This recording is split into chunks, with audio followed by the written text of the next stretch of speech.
arrête de gaspiller de l'argent avec ton projet idiot de voiture, il ne marchera jamais. J'ai répondu, tu as probablement raison.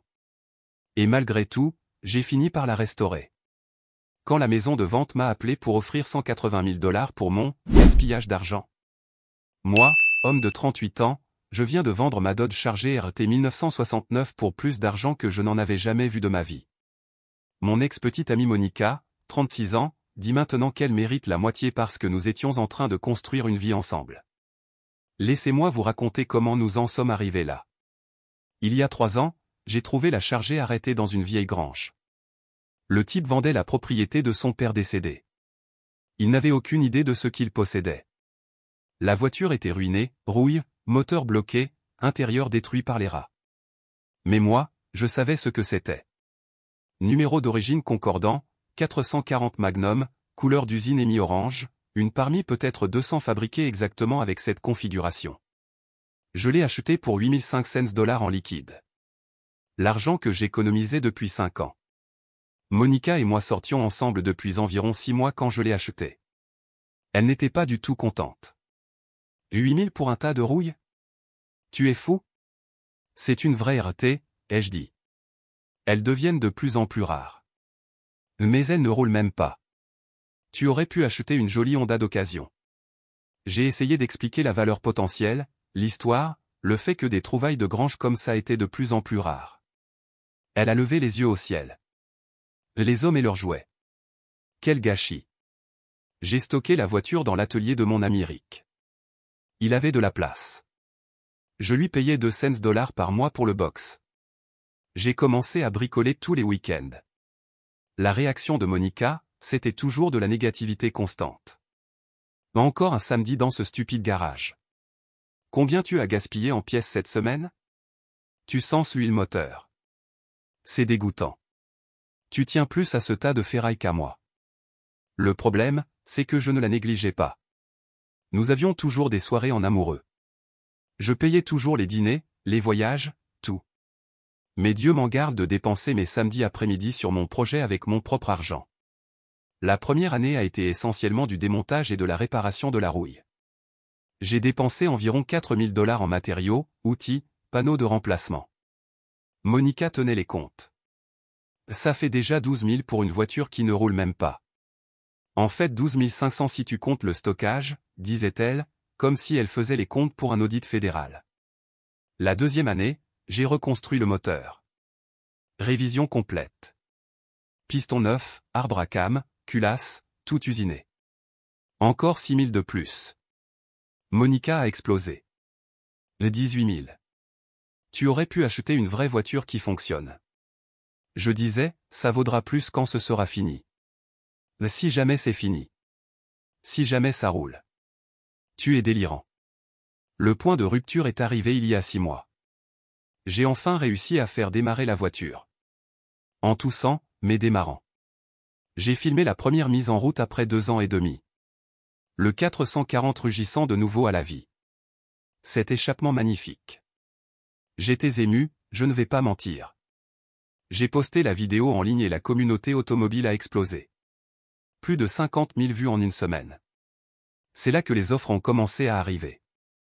D'abord, un gars qui proposait 35 000 tel quel. Monica a vu le message. Attends, quelqu'un veut payer 35 000. Oui, mais je ne vais pas vendre. Il reste encore la peinture, l'intérieur, les chromes. Tu es stupide? Accepte. C'est le double de ce que tu as dépensé. Ce n'est pas pour l'argent, mec. C'est pour finir ce que j'ai commencé. Elle m'a traité d'idiot et ne m'a pas parlé pendant 3 jours. Puis est venu le tournant. J'ai inscrit la voiture à un rassemblement local. Après gris, intérieur à moitié monté, mais roulante. Elle a gagné, meilleure en cours de restauration. Le trophée était un bout de plastique minable qui valait peut-être 10 $. Mais Monica a vu la réaction des autres collectionneurs. Elle a vu les gens se masser autour de mon tas de rouille. Tout à coup, son discours a un peu changé. Peut-être que tu devrais la faire expertiser pour l'assurance. Je l'avais déjà fait.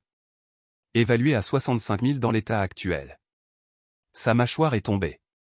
65? Tu devrais vendre maintenant. Non. Je vais la peindre le mois prochain. Avec quel argent? Avec l'argent que j'économise. Tu te souviens de mon stupide fond voiture dont tu te moques toujours? Cette dispute a été brutale.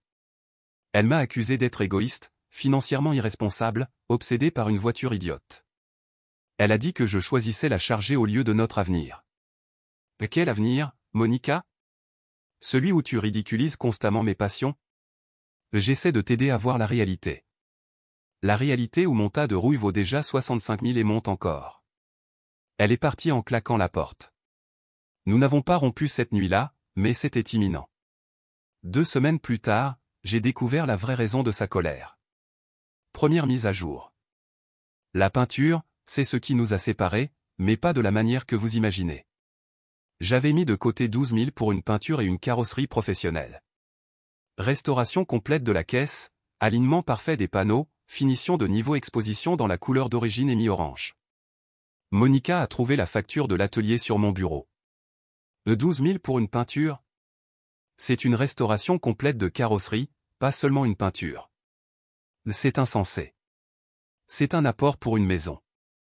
C'est mon argent, Monica. Nous sommes ensemble depuis 3 ans. Quand vas-tu commencer à penser à nous au lieu de cette voiture? Voilà ce que je ne savais pas, Monica disait à ses amis et à sa famille que nous économisions pour acheter une maison ensemble, que mes économies étaient nos économies. Elle regardait des bagues sur Pinterest, planifiait un avenir avec de l'argent qui n'était pas le sien. Monica, nous n'avons jamais parlé d'acheter une maison ensemble. Parce que tu es trop occupée à jouer au mécanicien, mais quand nous se marier? Qui a parlé de mariage? L'expression sur son visage fut comme si je lui avais donné une gifle. 3 ans, Daniel. 3 ans. Et pendant 3 ans, tu n'as rien fait d'autre que critiquer mon projet. Ce n'est pas un projet quand tu as déjà dépensé 30 000 $. En fait, 32 000. Et maintenant, ça vaut plus du double de ça. Elle a fait ses valises cette nuit-là. Mais voici où ça devient intéressant. Elle n'a pas tout emporté. Elle a laissé des vêtements, des bijoux, du maquillage. Je lui ai envoyé un message à ce sujet. Je viendrai les récupérer plus tard. J'ai besoin de temps pour digérer. Très bien, peu importe. J'avais une voiture à terminer. Le travail de peinture a pris 3 semaines. Quand je l'ai récupérée, elle était parfaite. Absolument parfaite. Une finition de niveau exposition. Mieux que sortie d'usine. J'ai posté des photos en ligne. On aurait dit qu'elle venait de sortir de la chaîne de production en 1969. C'est là que Barrett Jackson m'a contacté. Pour ceux qui ne savent pas, Barrett Jackson est l'une des principales maisons de vente aux enchères de voitures de collection. Ils voulaient m'a charger pour leur prochain événement. Ils ont dit que des voitures comme la mienne, restauration dûment documentée de muscles cars rares, rapportaient beaucoup d'argent. J'étais curieux, alors j'ai envoyé la documentation. Chaque reçu, chaque photo, chaque numéro de pièce, l'histoire de la trouvaille dans la grange. 3 ans de travail documenté. Ils ont appelé le lendemain. En nous basant sur les ventes récentes et la qualité de la restauration, nous estimons entre 150 et 180 000 $. J'ai failli laisser tomber le téléphone. 180 000. J'ai accepté de la confier en consignation. La vente aurait lieu dans 6 semaines. C'est alors que Monica a refait surface. Deuxième mise à jour. Monica est apparue à l'atelier de Rick pendant que je préparais la charger pour la vente. Elle était différente. Vêtements de marque, mèches fraîchement faites, maquillage impeccable. Elle était avec un homme. Grand, en costume. Daniel, il faut qu'on parle. Monica, ça fait déjà 2 mois. Tu viens récupérer tes affaires? Voici mon cousin Trevor. Il est avocat. Un avocat dans l'atelier avec Monica. Ça allait être amusant. Trevor s'est avancé avec une mallette. Monsieur Carter, ma cliente m'a engagé pour discuter de la distribution équitable des biens accumulés pendant votre relation. J'ai vraiment ri. Quel bien? On sortait ensemble, on n'était pas mariés. Le visage de Monica s'est durci. Cette voiture, Daniel. Je t'ai soutenu pendant 3 ans pendant que tu la reconstruisais. Tu m'as soutenu? Tu te moquais de moi tous les jours.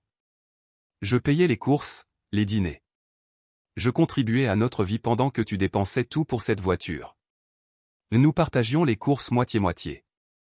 J'ai 3 ans de preuves sur Venmo et c'est moi qui payais la plupart des dîners. Trevor a sorti des papiers. Ma cliente s'en souvient différemment. Elle a documenté du travail émotionnel, des contributions domestiques et des coûts d'opportunité. Coûts d'opportunité. Monica a renchéri. J'aurais pu fréquenter quelqu'un qui voulait vraiment un avenir. Au lieu de ça, j'ai investi 3 ans en toi. Rick, que Dieu le bénisse, essayait de ne pas éclater de rire dans le fond. Monica, tu vivais dans mon appartement. Je payais le loyer. Tu contribuais $400 par mois pour les factures et les courses. C'est tout.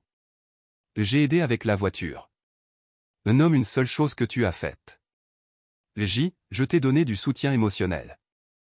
Tu l'appelais un tas de ferraille littéralement hier sur Instagram. Oui, j'avais vu ces publications. Des choses amères sur les hommes qui aiment les voitures plus que les femmes et j'ai évité une balle avec ce faux mécanicien. Trevor a essayé encore. Monsieur Carter, le Michigan reconnaît le palimony dans certaines circonstances. Nous n'avons jamais officiellement vécu ensemble. Elle avait son propre logement. Elle passait juste beaucoup de temps ici. Elle avait une clé. Tout comme mon voisin, pour nourrir mon chat quand je voyage. Monica devenait désespérée. Cette voiture vaut presque 200 000. Tu n'aurais jamais réussi sans moi. Ah comment? En quoi tu as aidé? Donne un exemple précis. J'ai fait des sacrifices pendant que tu passais tous tes week-ends dans ce garage. J'ai attendu. Personne ne t'a demandé d'attendre.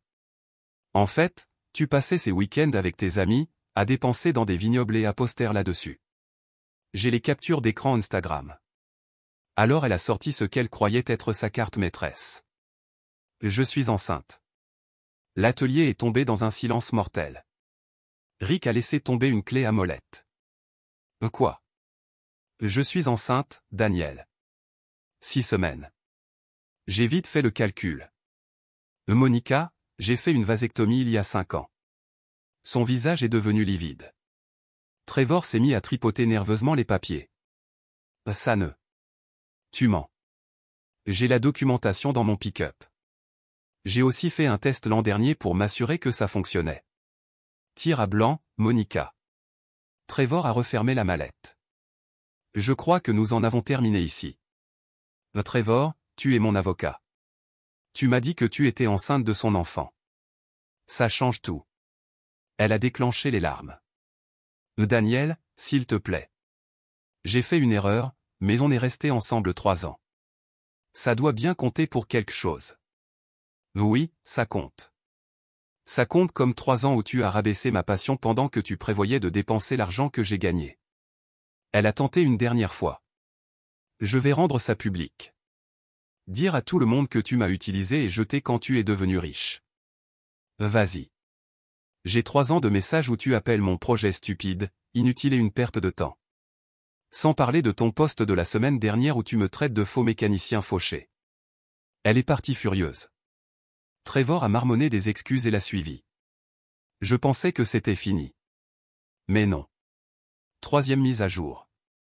Monica a attaqué de front. Elle a appelé ma mère. Elle lui a dit que je l'avais abandonnée enceinte.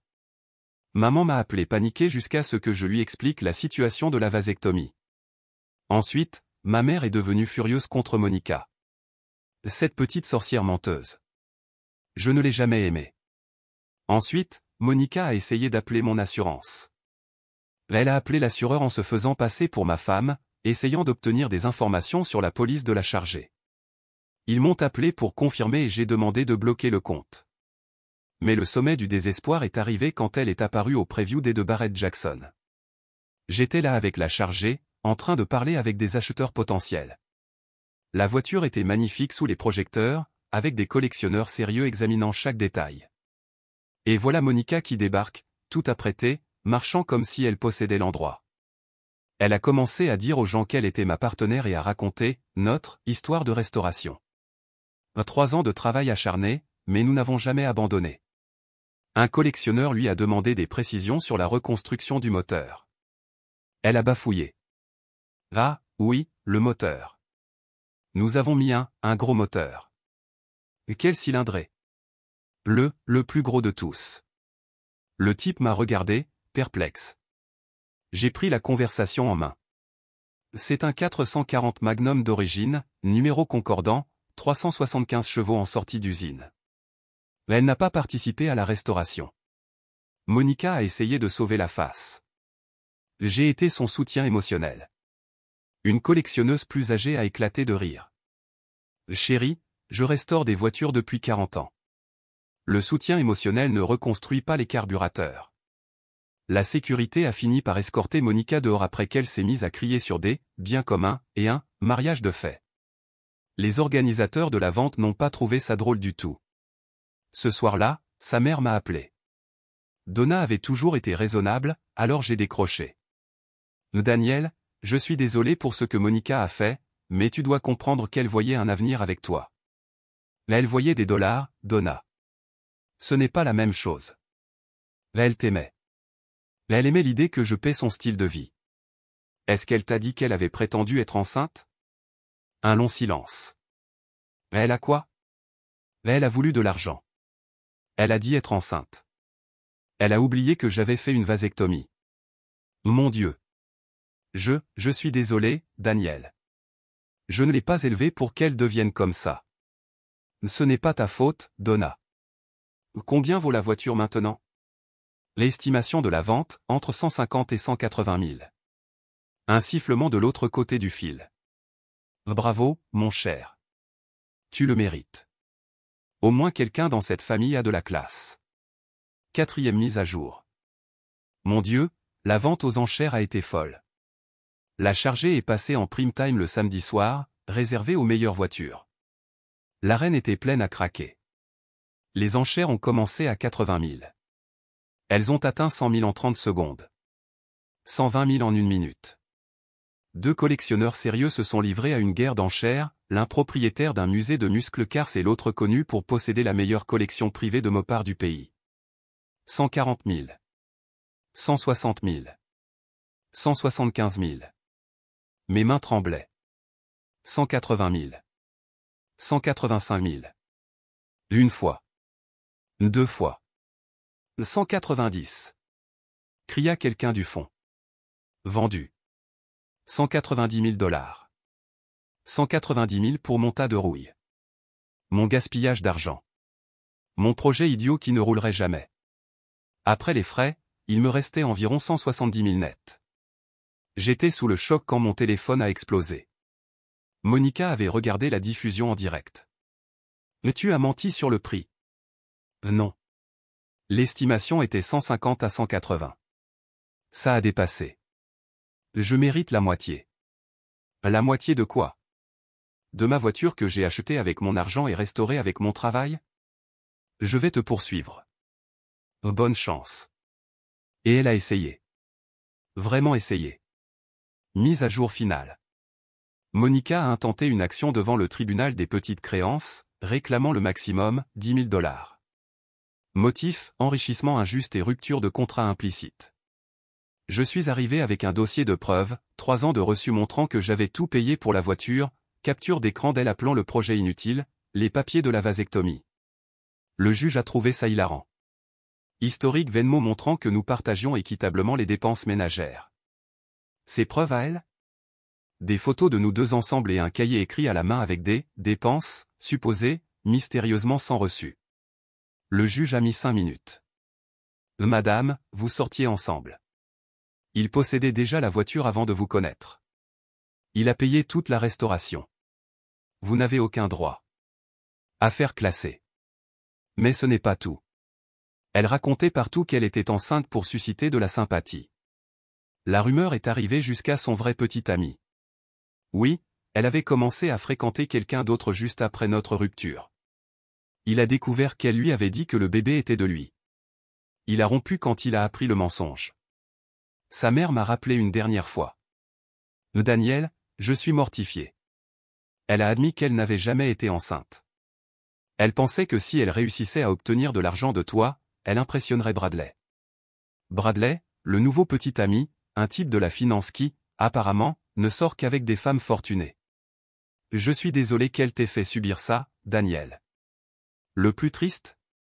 Si elle avait été une véritable partenaire, j'aurais probablement partagé une partie du profit avec elle. J'aurais sans doute acheté une voiture pour elle ou payé son prêt étudiant.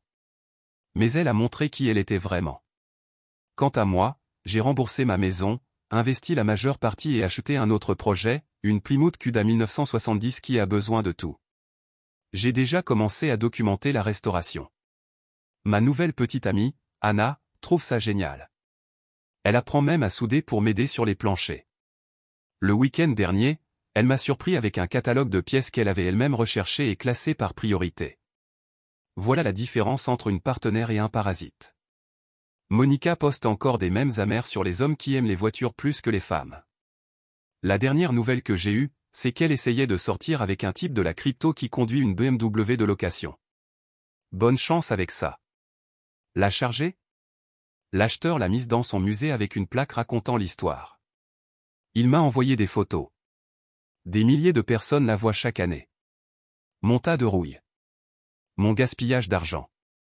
Mon projet idiot qui ne roulerait jamais. Ça valait chaque centime, chaque heure, chaque dispute. Et Monica? Elle n'a rien obtenu. Sauf la réputation d'être la femme qui a essayé de s'approprier une voiture qu'elle a passé 3 ans à traiter d'inutile. Le karma a un émis et il tourne parfaitement. Eddie, comme beaucoup l'ont demandé, oui, j'ai encore toutes les photos de la restauration et j'en ai même fait un livre de table. Et oui, la nouvelle Cuda avance bien. Anna et moi documentons tout. Elle a même ouvert un Instagram uniquement pour le projet.